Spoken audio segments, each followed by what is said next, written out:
বরিশালের বাকেরগঞ্জ উপজেলার ১৩ নং পাদ্রী শিবপুর ইউনিয়নের রঘুনাথপুর গ্রামে গতকাল ৬টায় মোহাম্মদ ফারুক মিদ্ধার একটি নির্মাণাধীন ভবন থেকে নির্মাণ সামগ্রী লুট ও আশেপাশের গাছপালা কেটে ফেলার অভিযোগ উঠেছে প্রতিপক্ষ মোহাম্মদ আলমগীর মিদ্ধা ও তার ভাড়াটে লোকজনের বিরুদ্ধে।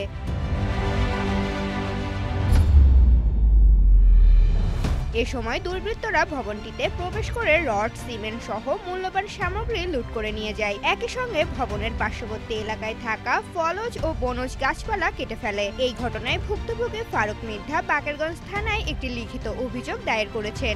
ওয়ালটন আবারও মিলিনিয়ার অফারে ওয়ালটন ফ্রিজ কিনে আপনিও হয়ে যেতে পারেন মিলিয়নিয়ার। মিলিনিয়ার ছড়াছড়ি দেশ জুড়ে, এটা শুধু ওয়ালটনই পারে।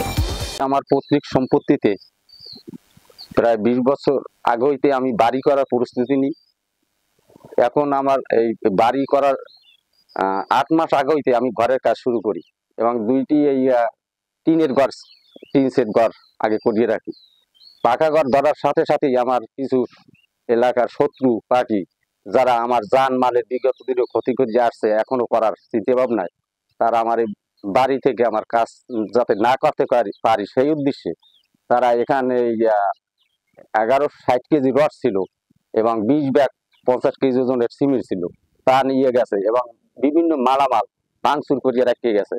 এরপর বিভিন্ন ফলের গাছ, আমার যে সাইডের যে আর কি বটারের বেড়া, আমার জমির এরিয়ার সে বেড়াগুলো বড় বড় গাছগুলো কাটিয়া সব ফেলাই রেখে গেছে।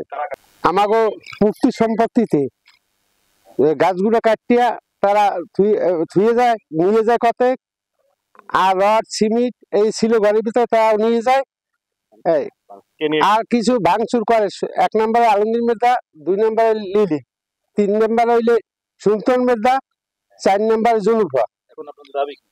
আমাকে এই থানায় অভিযোগ দিছি, এই আমাকে সঠিক বিচার চাই আমরা। বাকেরগঞ্জ থানার ভারপ্রাপ্ত কর্মকর্তা ওসি মোহাম্মদ আবুল কালাম আজাদ জানান, নির্মাণাধীন ভবনের মালামাল লুটপাট ও গাছপালা কর্তন ঘটনার তদন্ত করে আইন অনুগত ব্যবস্থা গ্রহণ করা হবে।